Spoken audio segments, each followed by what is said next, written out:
خوب است که من دویده میتوانم. بق افتادم. مادرم میگوید که لطفا من ندوم، ولی این آنقدر ذوق‌آور است. من چنانی چالاک هستم. لخته بازی اپم را تماشا کردن برای من غلطی می باشد. او برای همه را خوراندن کوشش می کند. بیا من هم سنجیده بینم. من هم می توانم به لختکم خوراک دهم.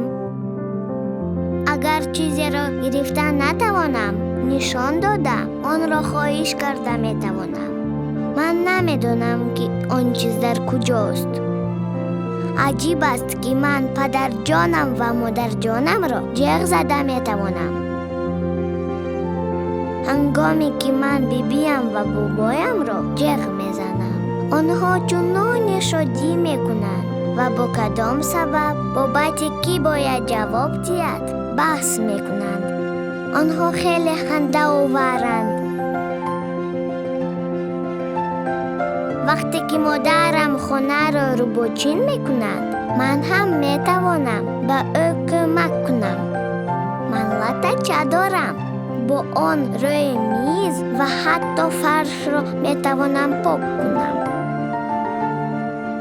من سیر و گشت را خیلی دوست می دارم. مادر جانم به من برای پوشیدن لباس کمک می کند. کوچه چقدر عجیب است. ماشین های گوناگون، آدمانی گوناگون. پا برهنه گشته می شود. سنگچه ها و برگچه های عجیب هستند. آنها را با خود به خانه گرفتن ممکن است.